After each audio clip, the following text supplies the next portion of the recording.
Hello friends, good morning and most welcome our channel target science education. दोस्तों, हम बात कर रहे थे गाउस के नियम के अनुप्रयोगों के, और उसमें अपन ने गोले से संबंधित जो अनुप्रयोग आ रहे थे वो अपन ने कर लिए थे। अब अपन ठोस गोले की बात करते हैं कि ठोस गोले में क्या होता है, उसका अनुप्रयोग, गाउस का नियम और उसके द्वारा विद्युत क्षेत्र किस प्रकार से ज्ञात किया जाता है। तो देखो दोस्तों, ठोस गोले के लिए अपन लेते हैं, ठोस गोले के लिए विद्युत क्षेत्र ज्ञात करना।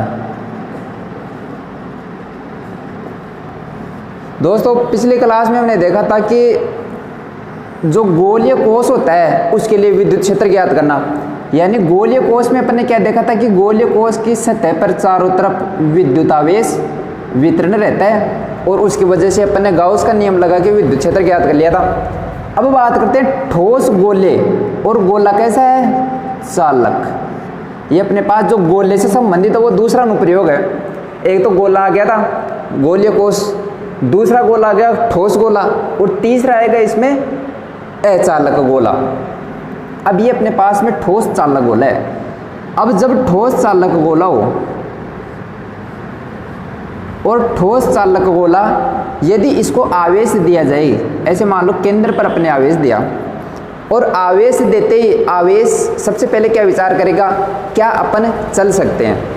यदि इसके पास जवाब ये रहेगा कि अपन चल सकते हैं, तो क्या करेगा, ये चलते चलते कहाँ पर चला जाएगा, सतह पर चला जाएगा। कारण जितनी दूर हो सके उतनी दूर चला जाएगा। इसका कारण ये है कि यदि आवेश दिया गया इसको, तो उस आवेश में प्रतिकर्षण बल के कारण वो एक दूसरे से दूर जाना चाहेगा, और दूर से दूर कितना जा सकता है, वो सतह पर जा सकता है, यानी वो सतह पर आ जाएगा। सतह से बाहर नहीं जा सकता वो, क्योंकि उसको एक माध्यम की आवश्यकता होती है। ठीक है, तो ये आवेश कहाँ पे आ गया, सतह पर आ गया। यानी कि अपने पास जो स्थिति बनी वो कैसी बन गई, ये इस प्रकार की स्थिति बन गई। क्या ये स्थिति अपन ने पहले पढ़ ली क्या? हाँ, अपन ने ये स्थिति गोलीय कोश के लिए पढ़ ली। यानी अपन कह सकते हैं कि गोलीय कोश के लिए होगा वही किसके लिए होगा, गोलीय ठोस, गोलीय चालक ठोस के लिए जो होगा वही कोश के लिए विद्युत क्षेत्र होगा। और इसको अपन पढ़ चुके हैं, यानी कि जो पहले वाला डेरिवेशन होगा वो सेम का सेम ही इसका रहेगा। अब अपन बात करते हैं, यदि चालक की जगह कुचालक आ जाए या फिर अचालक आ जाए तो क्या होगा। तो देखो, इसमें चालक और कुचालक में मेन फर्क क्या होता है, ये हो गया अपने पास, इसको मैं तीसरा नाम दे देता हूं। अच्छा, चालक और कुचालक में फर्क क्या होता है। देखो, जो चालक होता है उसमें आवेश चल सकता है, यानी उसको कहीं पर भी आवेश दे दो वो चलकर कहाँ चला जाएगा, उसकी सतह पर वितरित हो जाएगा। यदि अपन अचालक या कुचालक ठोस गोले को आवेश दें तो क्या होगा, जहाँ पर आवेश दिया जाता है वह उसी स्थान पर रहता है। यानी कि इस स्थिति में जब अपन देखो ध्यान से आवेश वितरण की बात की थी, तो मैंने बताया था कि आवेश वितरण में इस प्रकार में जो आवेश वितरण लेते हैं उसको अपन रो कहते हैं, और इसमें Q/V यानी आयतन आ जाता है। क्या आ जाता है, आयतन। जबकि चालक वाले में उसकी सतह पर चला जाता है, तो उसमें क्या आता है अपने पास में Q/, सरफेस ए, यानी उसमें अपन सिग्मा कहते हैं। यानी सरफेस के रिलेटेड तो ये, और आयतन के रिलेटेड रो। तो अब की बार जब अपन कुचालक गोले की बात करते हैं तो अपने पास में कौन सा आवेश घनत्व आएगा, आयतन वाला आवेश घनत्व आएगा, जिसको अपन रो के द्वारा निरूपित करते हैं। देखो, यदि अपने पास में अचालक गोला है, ये अचालक गोला था, इसको अपने आवेश देना स्टार्ट किया, तो ये आवेश जहाँ पर दिया गया वहीं पर ये स्थित हो गया। जहाँ पर आवेश दिया गया वहीं पर आवेश रह गया। अब देखो,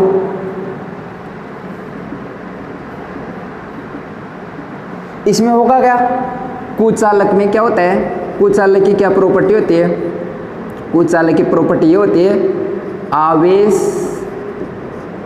उसी स्थान पर रहता है जहाँ दिया जाता है। ठीक है, तो ये इसकी प्रॉपर्टी होगी। अब देखो अपन ने इसको आवेश दे दिया और मैं इसकी त्रिज्या कह दूं कि कैसे कैपिटल आर है, अपन कैपिटल आर ये अंदर वाली त्रिज्या को मानते हैं। अब मैं एक बिंदु लेना चाहता हूं जहां पर मैं विद्युत क्षेत्र की तीव्रता ज्ञात करना चाहता हूं, यानी गाउस का नियम लगाना चाहता हूं। तो वो बिंदु लेने के लिए मेरे पास 3 प्रकार के तरीके हो सकते हैं। कौन कौन से? देखो वो तरीके मेरे पास हो जाएंगे।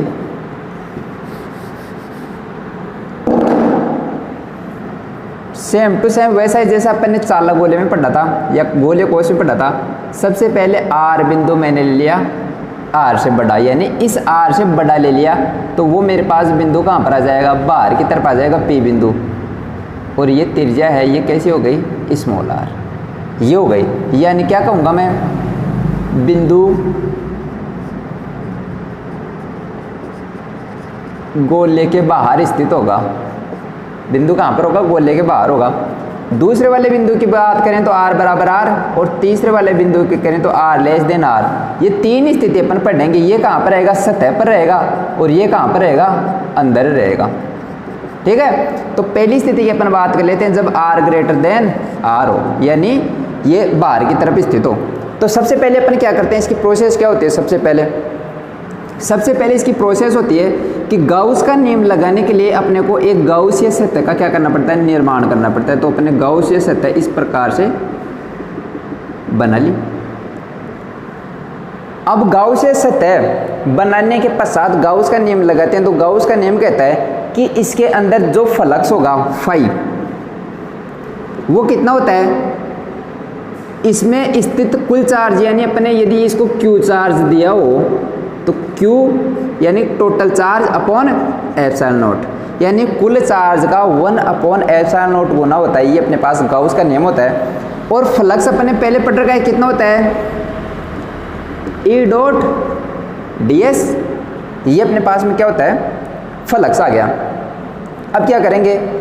अब इसमें देखो ये ds तो क्या है? यहाँ पर लिया गया एक अल्पांश का क्षेत्रफल।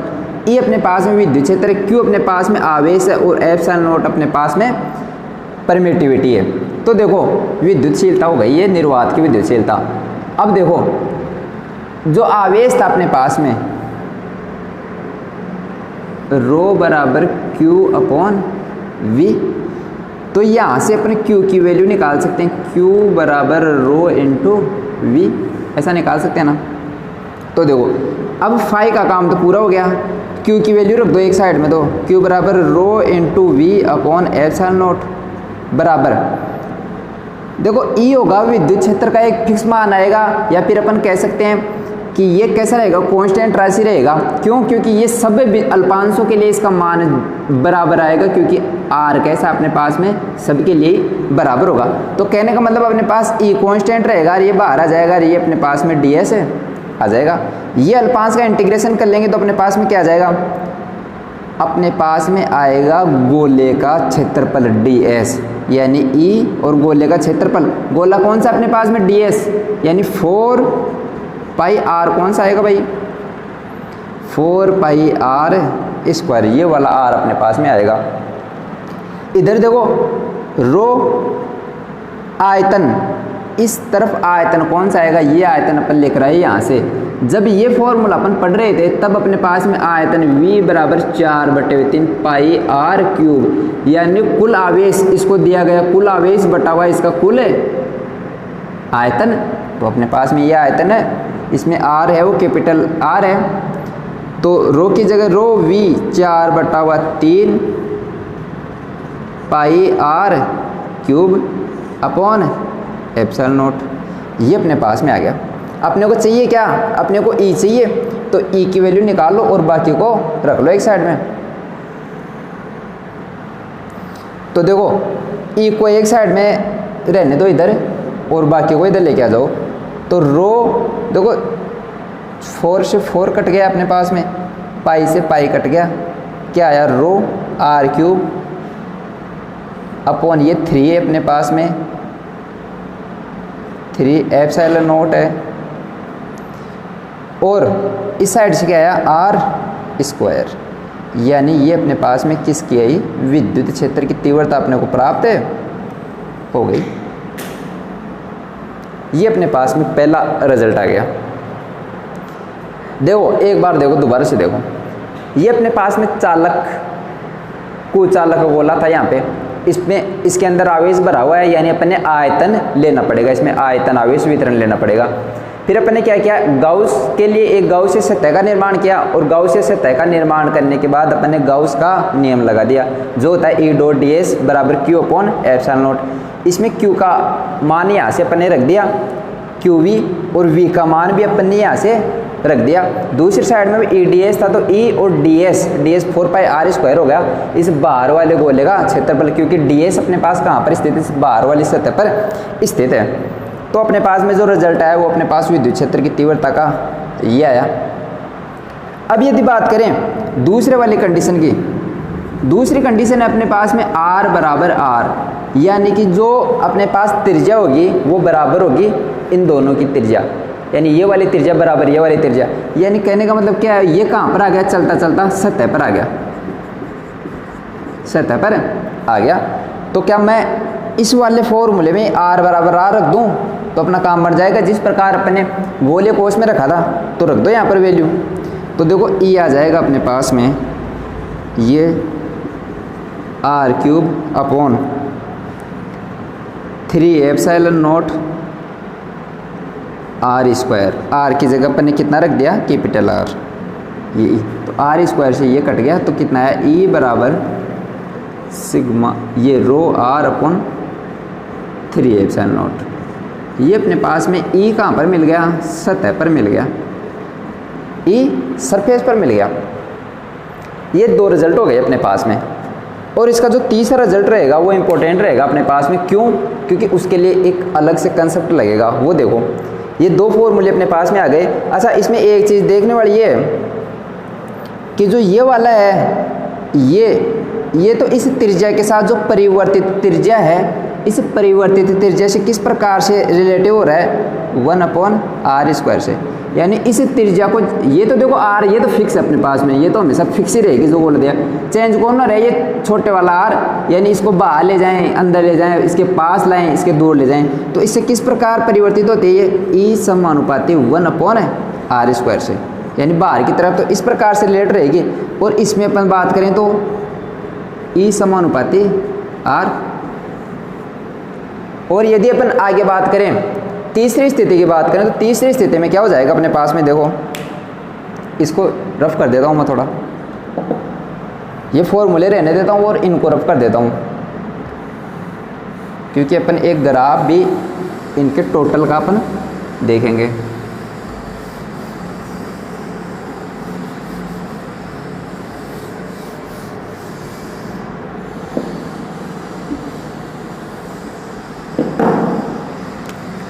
देखो स्थिति तीसरे अपने पास में आ जाएगी जब R हो वो छोटा हो जाए कैपिटल R से, यानी अंदर हो ये बिंदु अपने पास में। इस स्थिति में देखो क्या कंसेप्ट लगेगा, ये अपने पास में है जो अचालक गोला है, इसमें आवेश इस प्रकार से व्यवस्थित है, यानी जहाँ पर आवेश दिया था वहीं पर आवेश रखा हुआ है। इसके अंदर कोई बिंदु माना P, और उस P पर जब अपन ने गाउसीय सतह का निर्माण कर लिया। अब देखो सबसे पहली बात, यदि इसमें मैं बात करूं, इसको टोटल चार्ज दिया गया था Q, और इसकी जो टोटल त्रिज्या है वो है कैपिटल R, तो इसका आयतन आवेश वितरण कितना हो जाएगा, रो बराबर Q अपॉन V, यानी कि क्या कह सकता हूं मैं, Q अपॉन 4/3 पाई R³। सबसे मेन बात R कौन सा आएगा, कैपिटल वाला, तो एक बात तो ये। दूसरी, जब गाउस का नियम अपन लगाएंगे, यहाँ पर कोई बिंदु ले लिया मैंने P, और यहाँ पर लगाना चाहते हैं, इसकी त्रिज्या है स्मॉल r, ठीक है, अंदर वाले की स्मॉल r। अब जब मैं गाउसीय सतह का निर्माण किया मैंने, जब मैं फाई लगाना चाहता हूँ तो मैं Q चार्ज यहाँ पर लूँगा, वो Q चार्ज कौन सा चार्ज आएगा, क्या टोटल चार्ज आएगा या जो गाउस की सतह के अंदर जो चार्ज रखा हुआ है वो आएगा। तो याद करो, जब भी अपन गाउस का नियम लगाते हैं तो गाउस की सतह के अंदर स्थित कुल चार्ज लेते हैं, तो गाउस की सतह के अंदर स्थित अपने को चार्ज लेना पड़ेगा, इसलिए यहाँ पर टोटल चार्ज क्यू नहीं रहेगा, यहाँ पर एक नया चार्ज आ जाएगा क्यू डैश, और Q dash upon epsilon naught बराबर होता है अपने पास में ई डॉट डी एस। बस ये इतना है। अब यहाँ पर अपने को वैल्यू रखनी है क्यू डैश की। क्यू डैश यहाँ पर क्यू अपने पास यदि चार्ज की वैल्यू निकालनी हो तो क्यू डैश बराबर चार्ज बराबर रो इंटू वी। रो का मान अपने पास में जो पूरे के लिए रो का मान तो सेम रहेगा। अपन ने जब रो निकाले तो रो कितना होता है, एकांक के लिए होता है, तो एकांक के लिए अपन ने निकाल रखा है सारा का सारा, तो रो बराबर हो जाएगा अपने पास में। देखो क्यू डैश की वैल्यू निकाल रहे हैं, रो की वैल्यू यहाँ से रखो q upon 4/3 pi are cube, ये अपने पास में रो की वैल्यू आ गई। और वी की वैल्यू रखना चाहते हैं, वी तो क्यू डैश की बात कर रहे हैं, क्यू डैश यानी अंदर वाले चार्ज की बात कर रहे हैं। अंदर वाले चार्ज के लिए इसका आयतन भी कैसा रहेगा, अंदर वाला रहेगा, यानी 4/3 पाई आर कौन सा, आर छोटे वाला आर क्यूब। अब जो कट रहा है वो काट दो, 4/3 पाई से 4/3, तो क्यू डैश मेरे पास में आया q r cube upon r cube. ये इतनी बात अपने को समझ में आनी चाहिए। जब ये आ गई तो बस हो गया अपना क्वेश्चन। इधर आ जाओ, फाई का काम कंप्लीट हो गया, तो फाई को उठाओ, क्यू डैश की वैल्यू रखो क्यू आर क्यूब, आर छोटे वाला अपॉन एप्सिलॉन नॉट यहाँ से अपने पास था पहले से, और आर क्यूब बराबर ई बाहर ले लो और डी एस अपने पास में आ जाएगा। अब ये दिमाग लगाओ डी एस कौन सा आएगा, डी एस किसके लिए, जहाँ पर गाउस की सतह यहाँ अपन ने यहाँ पर लिया तो यहाँ पर एक अल्पांश रहेगा, वो रहेगा डी एस अल्पांश। ठीक है, तो E 4 pi small r square, और ये अपने पास में ये आ गया q r cube upon epsilon naught r cube, ये था अपने पास में। अब देखो ई का मान चाहिए तो ई को एक साइड में रख लो और बाकी को एक साइड में ले आओ, तो ई बराबर q r cube upon 4 pi are square, 4 pi are square epsilon naught r cube था अपने पास में, यानी 4 पाई आर स्क्वायर अपन ने इधर से ले आए अपन। ठीक है, ये अपने पास में किसका मान आया, ई का मान आया। अब इसमें कुछ चेंज और कर सकते हैं, यानी देखो ध्यान से देखो q upon 4/3 pi are cube की वैल्यू कितनी होती है अपने पास में, q upon 4/3 pi are cube की वैल्यू होती है रो। तो यहाँ पर ये बहुत लंबे चौड़ी कैलकुलेशन को उठा के रो लाना चाहिए अपन। तो एक काम कर लो, इसको अपने पास है 4 तो 4/3 लाना है, तो अपन क्या करेंगे ऊपर नीचे 3 से गुणा कर लेंगे, तो अपने पास में क्या आ जाएगा,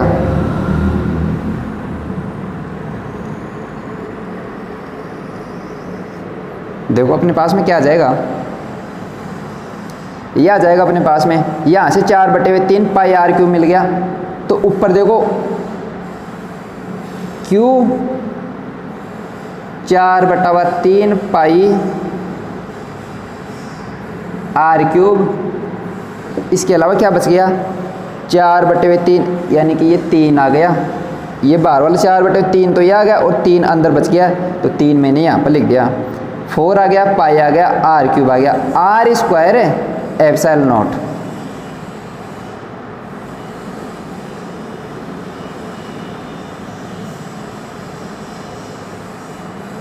are square epsilon naught, R square आ गया, एप्सिलॉन नॉट आ गया, क्यू मैंने ऊपर ले लिया, क्यू अभी आर क्यूब यहाँ पर भी बचा हुआ है, ये मेरे पास क्या आया, ई आया।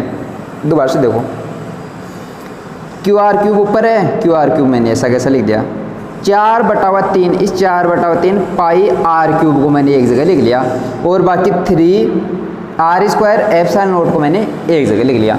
अब देखो इसका फ़ायदा ये हुआ, इसकी जगह अपन क्या रख सकते हैं, rho Q upon 4/3 pi are cube की जगह, और ये आ गया अपने पास में आर क्यूब 3 आर, अच्छा ये आर स्क्वायर से ये काट दो ना क्यूब, तो यहाँ पर आर आ जाएगा और 3 एप्सिलॉन नॉट, ये किसकी वैल्यू है ये अपने पास में, ई की वैल्यू है ये, ठीक है। तो तीसरे वाली कंडीशन में अपने पास में आ गई ई की वैल्यू। देखो इस वाली कंडीशन में अपने पास ई आया रो आर अपॉन 3 एप्सिलॉन नॉट। तीनों कंडीशन अपने पास में 1, 2 और तीनों कंडीशन में अपने को विद्युत क्षेत्र की तीव्रता का मान मिल गया। अब देखो दोबारा से देखो इसको, इसमें क्या परिवर्तित हुआ।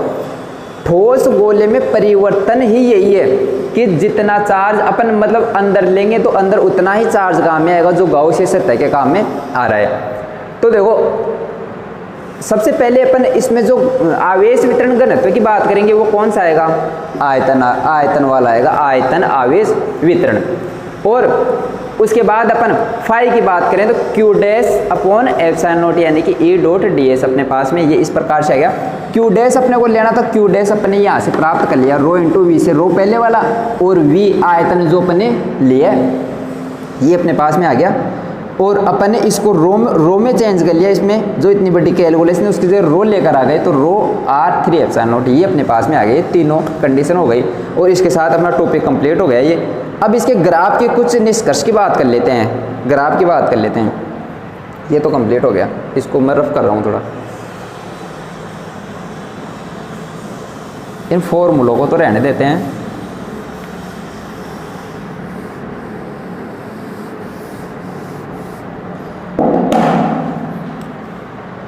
इस वाली कंडीशन में अपने पास में जो ई हुआ वो समानुपाती हुआ आर के, ठीक है। यानी यदि ग्राफ की बात करें, ठीक है, तो देखो यदि विद्युत क्षेत्र और ई इस प्रकार लिया जाए तो सबसे पहले ई और आर यानी जब अंदर है गोले के अंदर है तब देखो किस प्रकार से परिवर्तित हो रहा है, इस प्रकार से। कहाँ तक है, सतह तक।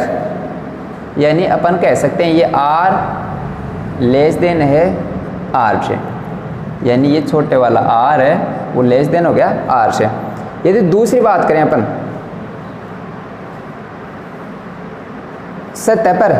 सतह पर कैसा प्राप्त हुआ भाई अपने को, जो सतह थी वहां पर अपने पास में हुआ ये वाला,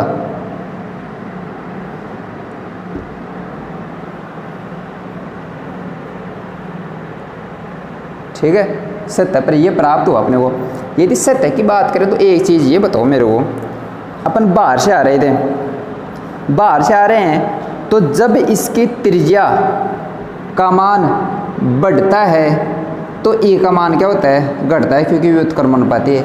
यानी अपन इस गोले से जितना ज़्यादा बाहर जाएंगे उतना अपने को विद्युत क्षेत्र का मान कम प्राप्त होगा। लेकिन यदि इस आर को घटाते जाएं, कम करते जाएं तो ई का मान क्या होगा, बढ़ेगा।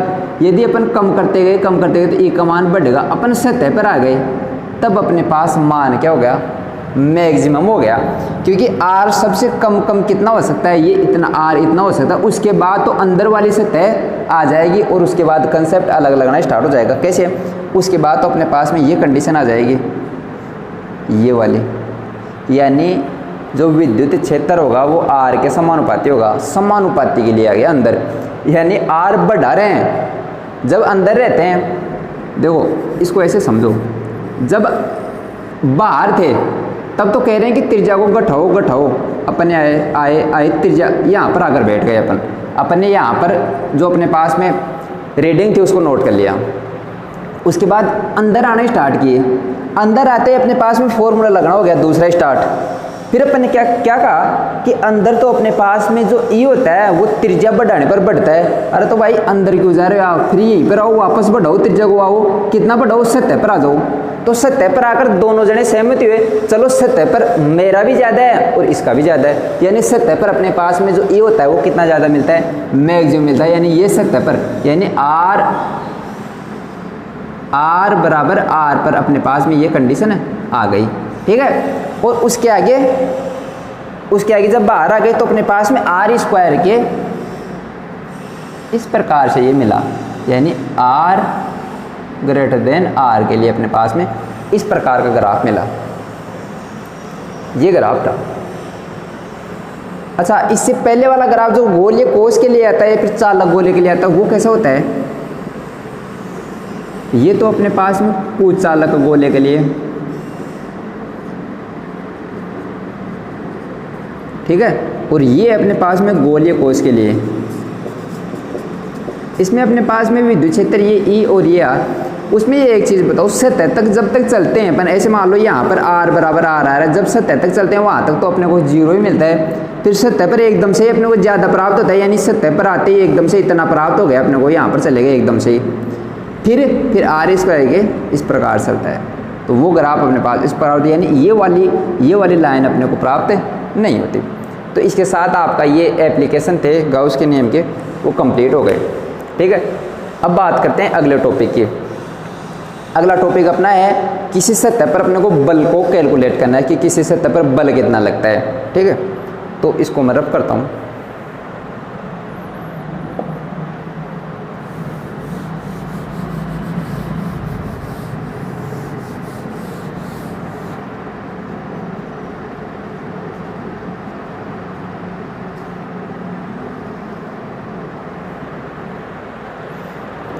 देखो दोस्तों, अब बात करते हैं अपन किसी चालक सतह के कारण अपन बल की बात करें, यानी अपने को बल को कैलकुलेट करना है कि कितना बल लगेगा सतह पर।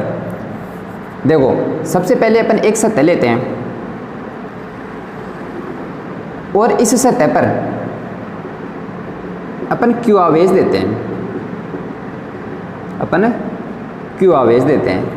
यदि किसी सतह को आवेश दिया जाए तो क्या होगा, इन आवेशों के प्रतिकर्षण के कारण क्या लगेगा, एक बल लगेगा। देखो कैसे है, एक आवेश है, वो आवेश सतह के बाहर जा नहीं सकता, सतह पर रहेगा, और उस पर एक बल लगेगा, प्रतिकर्षण बल। वो उसको क्या कहेगा कि दूर चला जा, यानी दूर, एक दूसरे से आवेश दूर जाने की कोशिश करेंगे। ऐसे मान लो ये आवेश इस पर एक बल लगाएगा और ये आवेश इस पर एक बल लगेगा, यानी ये दूर दूर जाना चाहेंगे। यानी कि इस सतह पर ही एक बल उत्पन्न हो जाएगा इन आवेशों के कारण, यानी कि आवेशित करने पर एक बल उत्पन्न हो जाता है। किसके कारण, प्रतिकर्षण के कारण।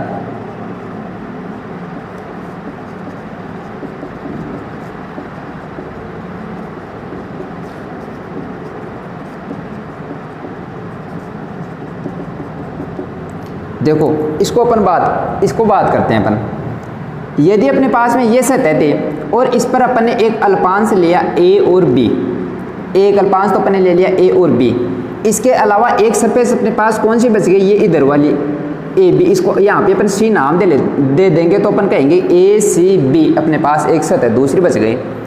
अब अपन दो बिंदु लेते हैं यहाँ पर, एक तो ये वाला बिंदु ले लेते हैं ए और एक बिंदु ले लेते हैं बी। ये यदि इन पर अपन बात करें विद्युत क्षेत्र की, तो देखो कैसे, ए बिंदु पर ए और बी अल्पांश के कारण विद्युत क्षेत्र की दिशा आएगी, वो किस प्रकार से आएगी, वो दिशा ऐसे मान लो ये प्लस आवेशी तार यहाँ पर एकांक धन परीक्षण आवेश है, तो उस पर दिशा आएगी इस प्रकार से बाहर की तरफ आएगी।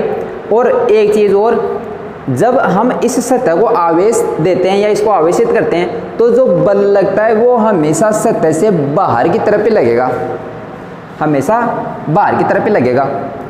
ये अपने पास में विद्युत क्षेत्र आ गया E1 इस ए बी अल्पांश के कारण। दूसरा अल्पांश अपने पास में ए सी बी, यानी जो दूसरी सतह बच गई वो, तो देखो इस सतह के भी ये इस तरफ है और इस सतह के भी ये इस तरफ है, यानी दोनों के कारण ही अपने को जो विद्युत क्षेत्र की दिशाएं मिली वो एक ही दिशा में मिली, E1 और A2। यदि अपन बात करें कि बिंदु बी पर ए बी अल्पांश के कारण जो विद्युत क्षेत्र की दिशा मिलेगी, वो देखो अब की बार इसके किस तरफ है, लेफ्ट साइड में। तो और पॉजिटिव चार्ज की क्या प्रॉपर्टी होती है, विद्युत क्षेत्र की दिशा बाहर की ओर। तो एकांक धन परीक्षण आवेश जो बी पर रखा उस पर विद्युत क्षेत्र की दिशा E1 के कारण इस तरफ। ये तो हो गई इस अल्पांश के कारण ए बी के कारण। अब ए सी बी, ये जो अल्पांश है वो इस बिंदु के इस तरफ रखा हुआ है, तो इससे लगने वाला जो विद्युत क्षेत्र की दिशा होगी वो इस दिशा में होगी, यानी E2 अपने पास में इसी दिशा में लगेगा। और आप सबको पता है कि किसी भी चालक के अंदर विद्युत क्षेत्र कितना प्राप्त होता है, 0 प्राप्त होता है। यानी कि चालक के अंदर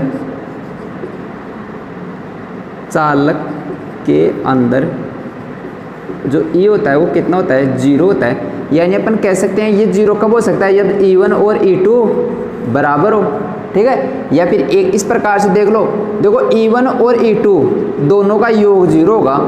यदि सदिश में बात करें तो E1 प्लस और E2 की दिशा है वो कैसे है, यदि इसकी धनात्मक है तो इसकी कैसी होगी, ऋणात्मक।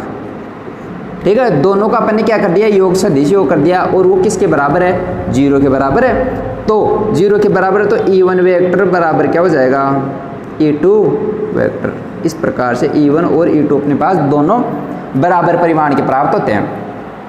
अब देखो यदि बात करें ए पर क्या होगा, ए पर देखो E1 प्लस E2 दो विद्युत क्षेत्र है अपने पास में, ठीक है, दोनों को अपन ने जोड़ लिया। किसी भी चालक सतह के पास में स्थित बिंदु पर विद्युत क्षेत्र कितना होता है, विद्युत क्षेत्र की तीव्रता होती है सिग्मा अपॉन एप्सिलॉन नॉट। अपन ने गाउस के एप्लीकेशन में देखा था कि सिग्मा किसी चालक की सतह के पास में सिग्मा अपॉन एप्सिलॉन नॉट होता है। इन दोनों को जोड़ दिया, सिग्मा अपॉन एप्सिलॉन नॉट के बराबर अपने को प्राप्त हुआ, क्योंकि ये अपने को पहले से पता है और ये अपने को पहले से पता है। ठीक है, तो यहाँ पर जो जिस प्रकार से अपने को दिया हुआ था उसको जोड़ दिया। अब देखो E1 और E2 में अपने को एक कंडीशन प्राप्त है कि दोनों आपस में बराबर है, यानी कि E1 की जगह मैं मान रख दूँ E2 प्लस E2, तो वो मेरे पास सिग्मा अपॉन एप्सिलॉन नॉट, यानी कह सकता हूँ मैं 2E2 मेरे पास कितना मिलेगा, सिग्मा अपॉन एप्सिलॉन नॉट, यानी E2 बराबर सिग्मा अपॉन 2 एप्सिलॉन नॉट। ये मेरे को E2 का मान प्राप्त हुआ इस साइड में, यानी टोटल विद्युत क्षेत्र मेरे को कितना प्राप्त हुआ, सिग्मा अपॉन एप्सिलॉन नॉट और E2, यानी इस सतह के कारण, इस सतह के कारण मेरे को कितना सिग्मा अपॉन 2 एप्सिलॉन नॉट प्राप्त हुआ। अब देखो मैं बात करता हूँ कि सतह तो है ये बाहर वाली, ये जो दूसरी ACB, और इस सतह के पास AB अल्पांश के पास या AB अल्पांश पर कोई विद्युत आवेश रखा हुआ है या इस पर कोई बिंदु है, इस पर अपन बल देखना चाहें तो वो बल कितना होता है, वो बल होता है अपने पास F बराबर है Q नॉट, यानी अपन छोटा मान है तो DF बराबर DQ E नॉट, F बराबर Q नॉट, फॉर्मूले से F बराबर Q नॉट, ई फॉर्मूले से अपने पास एक चार्ज, छोटा चार्ज है DQ चार्ज, इसके कारण DF बल लगेगा, और अपने पास में जो विद्युत क्षेत्र आएगा वो कौन से के कारण आएगा, वो आएगा अपने पास ACB, क्योंकि चार्ज कहाँ पर है, अपने पास जो बिंदु है वो AB पर लिया है अपन ने। यही तो देख रहे हैं कि सतह पर कितना बल लगेगा, किसी चालक की सतह के कारण बल ही तो देख रहे हैं कि भाई उसकी जो सतह है उस पर कितना बल लगेगा, वो देख रहे हैं अपन। तो जो DF होगा वो अपने पास में ये होगा। अभी यहाँ अपन E2 की वैल्यू रख सकते हैं, यानी यहाँ पर क्या आएगा E2, और E2 की वैल्यू अपन यहाँ से रख सकते हैं। E2 कौन सा वाला, इसके कारण, बाहर वाले के कारण, तो DF आएगा वो मेरे पास में sigma upon 2 epsilon naught into DQ प्राप्त होगा। यदि अपन DQ की वैल्यू और रख दें इसमें, DQ की वैल्यू क्या होती है, DQ की वैल्यू होती है चार्ज DQ, यानी सिग्मा अपॉन DS। ठीक है, तो अपन DQ की वैल्यू निकालेंगे सिग्मा इंटू DS, तो ये वैल्यू रख दो यहाँ पे, तो सिग्मा DQ की जगह रख दो sigma into DS upon 2 epsilon not. ये DF अपने को प्राप्त हो रहा है, तो ये जो DF होगा वो कितना हो जाएगा, sigma square upon 2 epsilon not DS। ठीक है, ये DF की वैल्यू अपने को प्राप्त हो गई। इसमें एक काम और कर सकते हैं अपन, यदि अपने को सिग्मा नहीं दे और E के टर्म में दे दे, तो अपन ने पढ़ा है कि सिग्मा या विद्युत क्षेत्र E बराबर सिग्मा अपॉन एप्सिलॉन नॉट होता है, यानी मैं कहूँ कि E स्क्वायर बराबर sigma square upon epsilon not square होता है कि नहीं होता। भाई दोनों तरफ स्क्वायर कर दिया तो मेरे पास सिग्मा स्क्वायर और एप्सिलॉन नॉट स्क्वायर बराबर E स्क्वायर हो जाएगा। सिग्मा स्क्वायर तो है, एप्सिलॉन नॉट स्क्वायर नहीं है। दोनों तरफ मैंने क्या कर लिया, ये समीकरण 1 है मेरे पास में, मैंने दोनों तरफ एप्सिलॉन नॉट से इंटू कर लिया, तो मेरे पास जो DF आएगा वो मेरे पास आएगा sigma square epsilon not upon 2 epsilon not square, ऊपर नीचे एप्सिलॉन नॉट से गुणा करने पर, यानी मेरे पास में आया 1/2 sigma square upon epsilon not square की जगह ये रख दिया और एप्सिलॉन नोट यहाँ पर था, तो एप्सिलॉन नोट इंटू ई का स्क्वायर ds, ये मेरे पास में आया df। तो एक तो df मेरे पास ये प्राप्त हो गया और एक df मेरे पास ये प्राप्त हो गया। ये तो e की टर्म में, ये तो e की टर्म में और ये सिग्मा की टर्म में, ठीक है। तो ये दो फॉर्मूले प्राप्त हो गए अपने पास।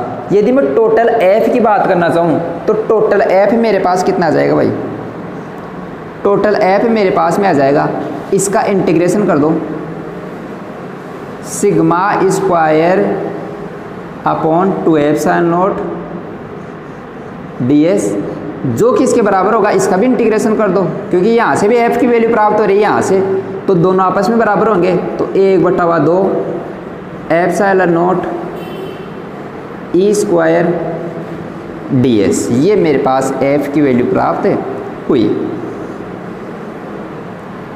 एक टर्म आती है अपने पास में दाब। दाब क्या होता है, P बराबर df अपॉन ds, यानी एकांक सतह पर जो P का फॉर्मूला होता है वो P बराबर f अपॉन a होता है। एकांक क्षेत्रफल पर लगने वाला दाब, एकांक क्षेत्र पर लगने वाला बल ही क्या कहलाता है, दाब कहलाता है। यानी जब एकांक की बात करेंगे तो अपन क्या कर सकते हैं, इसको df अपॉन ds लिख सकते हैं। वो किसके बराबर हो जाएगा, P के बराबर हो जाएगा। तो इसका यदि अपन अवकलन कर लें P बराबर df अपॉन ds, तो अपने पास क्या मिलेगा, वो मिलेगा अपने पास में, देखो जो ये इंटीग्रेशन है, जो ये अवकलन है, इससे जो इंटीग्रेशन है ये हट जाएगा और अपने पास में मिलेगा sigma square upon 2 epsilon note, और दूसरा है वो मिलेगा अपने पास 1/2 एप्सिलॉन नोट ई स्क्वायर, ये अपने पास में मिलेगा। ये इंटीग्रेशन हट जाएगा और ये ds इस ds से चला जाएगा, यानी कि ये ds किसका है, इंटीग्रेशन का है। तो इससे अपने को यहाँ पे जो बल लग रहा था, दाब लग रहा था, वो अपने पास प्राप्त हुआ और बल भी अपने को प्राप्त हुआ। जो टोटल बल है वो तो अपने पास में आया integration sigma square upon 2 epsilon note ds, और जो दाब था, दाब होता है कि सतह पर कितना दाब लगेगा, वो एक बल का ही टाइप होता है, लेकिन उसके लिए अपन यूनिट के लिए बात करते हैं, एकांक क्षेत्रफल पर बात करते हैं, जो अपने 11th क्लास में टॉपिक पढ़ा था। P बराबर df अपॉन ds, यानी सिग्मा स्क्वायर 2 एप्सिलॉन नोट बराबर 1/2 एप्सिलॉन नोट ई स्क्वायर, ये अपने को प्राप्त हो गया। तो दोस्तों ये अपना टॉपिक कंप्लीट हुआ। इसको देख लो आप एक बार, मैं इसको रफ करता हूँ फिर।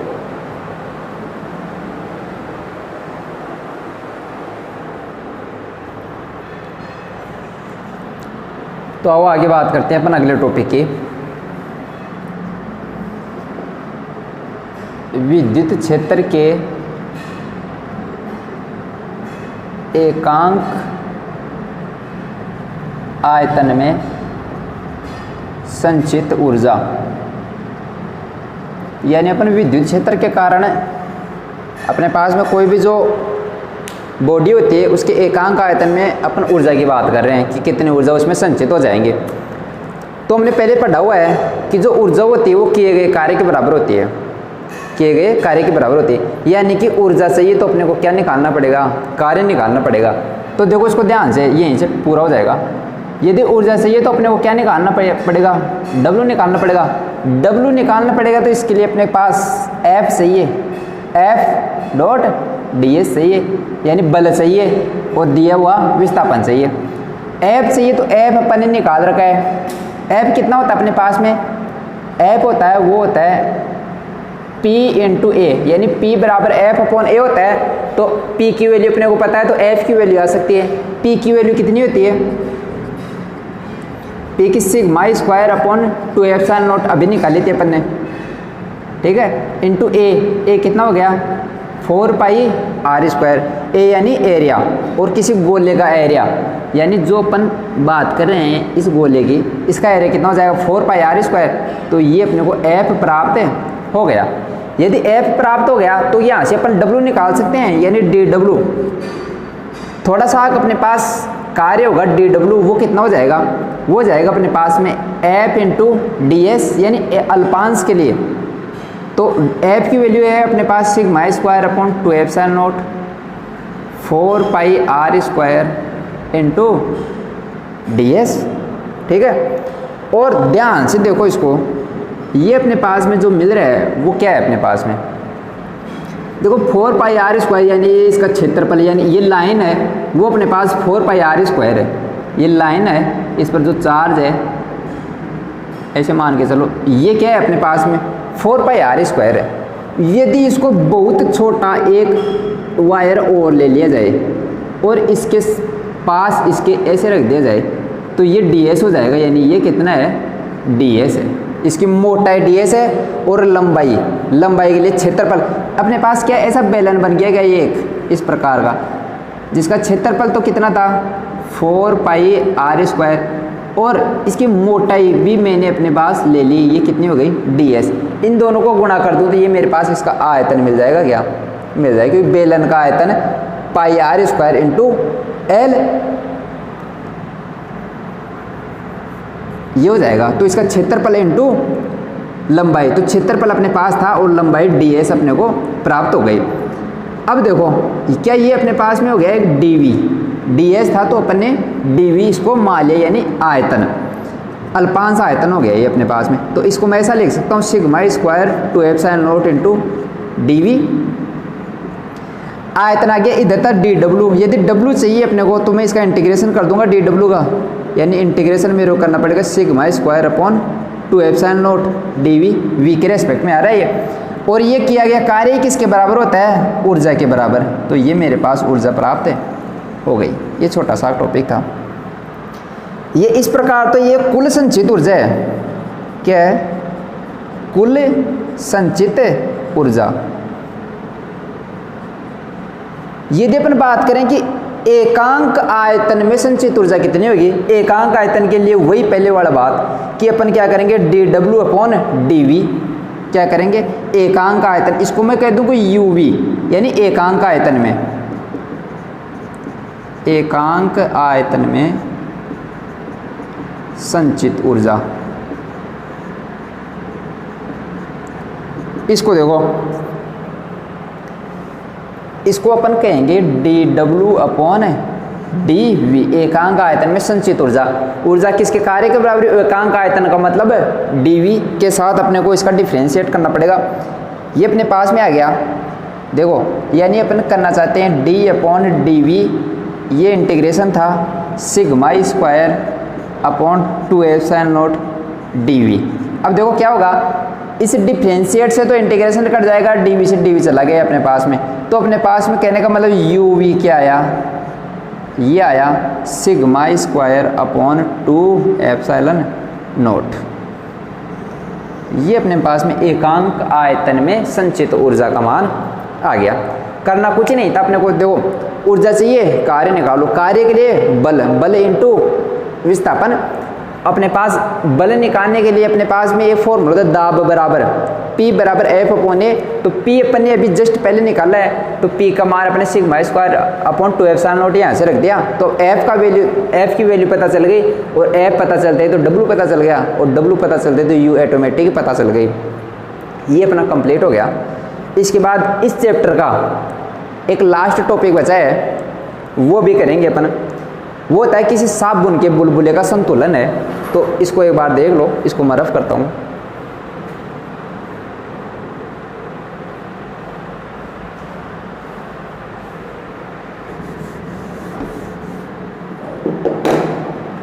देखो तो अगला टॉपिक अपने पास में साबुन के बुलबुले का संतुलन, बुलबुले का संतुलन। कहने का मतलब ऐसे है कि अपने पास में कोई साबुन का बुलबुला है, वो किस प्रकार से संतुलित रहता है। देखो आपने देखा होगा साबुन का बुलबुला थोड़ा बड़ा होता है और एक लास्ट टाइम आता है वो फूट जाता है, तो वो फूटे नहीं और संतुलित अवस्था में रहता है। तो उस संतुलित अवस्था के लिए अपने पास में क्या कंडीशन होनी चाहिए, तो देखो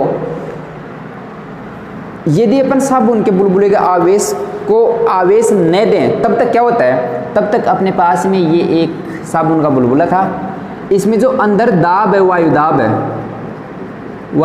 है, इधर वायुमंडलीय दाब है, बाहर क्या है वायुमंडलीय दाब है। होता क्या है, जो अंदर का दाब है वो वायुमंडलीय दाब से क्या होता है, ज़्यादा होता है, अंदर वाला दाब है ज़्यादा होता है। इसको अपन कहते हैं दाब आधिक्य, इसको अपन कहते हैं पी एक्सटर्नल या फिर दाब आधिक्य। ये दाब आधिक्य होता है, ये किससे होता है, ग्रेटर देन वायुमंडलीय दाब, इससे ये ज़्यादा होता है। अच्छा, अब इसको संतुलित कौन करता है, ये पी एक्सटर्नल लगेगा, ये बाहर की तरफ लगेगा। इसको संतुलित कौन करता है, इसको संतुलित करता है तनाव बल, यानी कि जो पी एक्सटर्नल होगा वो किससे संतुलित होता है, 4T/R से, इससे ये संतुलित होता है। ये इक्वेशन अपन 11th क्लास में पढ़ी हुई है, यानी ये इससे संतुलित रहता है। ये कब की बात है, जब बुलबुला आवेशित न हो, आवेशित न हो। अब क्या कंडीशन आ जाएगी, तब तो ये कंडीशन रही, अब जब बुलबुले को आवेशित कर दिया जाए, जब बुलबुले को आवेशित कर दिया जाता है तो इस आवेश के कारण एक सतह पर दाब उत्पन्न होगा, जो भी अपन ने पढ़ा था कितना होता है, σ²/2ε0।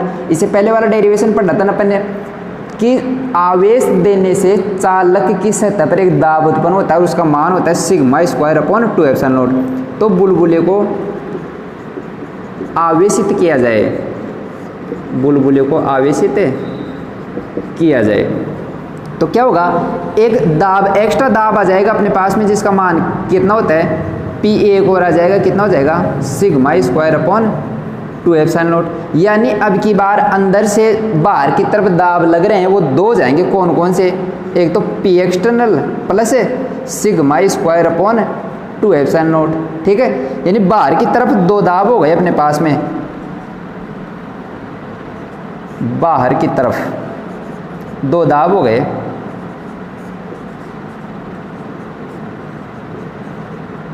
P एक्सटर्नल प्लस σ²/2ε0, जो किसके द्वारा संतुलित हो रहे हैं, 4T/R, यानी तनाव बल के द्वारा संतुलित हो रहे हैं।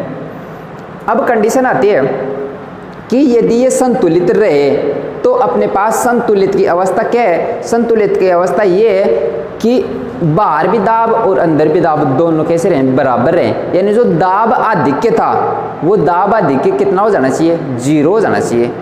यानी अंदर से दाब एक्स्ट्रा लगे ही नहीं, तो जब अंदर से एक्स्ट्रा दाब लगेगा नहीं तो बुलबुला फूटेगा नहीं। देखो इस प्रकार से ये दाब आधिक्य लग रहा था P एक्सटर्नल बाहर की तरफ, तो जब ये और ये बराबर हो जाए तब अपन क्या कहेंगे, ये संतुलित की अवस्था में, यानी जो दाब आधिक्य है वो कितना हो जाना चाहिए, 0 हो जाना चाहिए। तो P एक्सटर्नल यानी दाब आधिक्य को तो आप एक साइड में रख लो, P एक्सटर्नल कहते हैं इसको एक साइड में रख लो, और जो दूसरे वाला है अपने पास में 4T/R माइनस σ²/2ε0, तो इसमें ये कितना हो जाएगा, 0, किसके लिए, संतुलन की अवस्था में, कि मतलब जो फूट जाता है बुलबुला, इस फूटने वाली स्थिति से जस्ट पहले वाली स्थिति, संतुलन की अवस्था में। अब क्या हो जाएगा, 0 बराबर 4T/R माइनस σ²/2ε0। देखो बीच में माइनस है, इस माइनस वाले को इधर लेके आ जाओ तो अपने पास आ जाएगा 4T/R बराबर σ²/2ε0। अब देखो अपन सिग्मा की वैल्यू भी निकाल सकते हैं, आर की वैल्यू भी निकाल सकते हैं। तो एक बार तो सिग्मा की वैल्यू निकाल लो, तो 4T यानी 8T/R का अंडर रूट बराबर, ये तो आई अपने पास सिग्मा की वैल्यू, ठीक है। और आर की वैल्यू निकालना चाहें तो आर को इधर लेके जाओ तो 4T/σ² इंटू 2ε0 यानी 8ε0, 8T/σ² बराबर है आर। ये अपने पास में आर की वैल्यू आ गई, ठीक है। ये अपने पास में आर की वैल्यू आ गई, तो अपन जिस प्रकार कहेंगे उस प्रकार से ये कर सकते हैं। थोड़ा सा देख लो इसको दोबारा से। साबुन का बुलबुला है, जब तक उसको आवेशित नहीं किया जाए तब तक उस पर एक ही दाब लगता है पी एक्सटर्नल, और उसको संतुलित करता है सतह का पृष्ठ तनाव, यानी अपने पास में टी, और वो किस प्रकार से रहता है 40/R अपने को प्राप्त होता है कि कुल पृष्ठ तनाव अपने को कितना प्राप्त होता है। तो ये अपने को 40/R के रूप में बाहर से अंदर की तरफ लगने वाला बल प्राप्त होता है। तो ये दोनों आपस में इस प्रकार रहते हैं, ये पी एक्सटर्नल है। अब यदि इसको आवेश दे दिया जाए, आवेश दे दिया तो एक बल और लगने लग जाएगा सतह के बाहर की तरफ। पिछले वाले डेरिवेशन पढ़ा था कि यदि आवेशित किया जाए तो सतह के बाहर की तरफ एक एक्स्ट्रा बल लगने लग जाता है। तो ये अपने पास में बाहर की तरफ एक बल लगने लगेगा, तो 2 बल हो गए कुल, जिनको कौन संतुलित करता है 40/R। और जब संतुलन की अवस्था आ जाएगी यानी पी एक्सटर्नल 0 प्राप्त होगा, तब अपने पास में ये कंडीशन लग जाएगी और उससे अपन सिग्मा और आर की वैल्यू आसानी से प्राप्त कर सकते हैं। इसके साथ ही आपका ये चैप्टर कंप्लीट हुआ। अगले वाले लेक्चर में अपन नेक्स्ट चैप्टर की बात करेंगे। ठीक है, आज के लिए इतना ही काफ़ी। Thank you.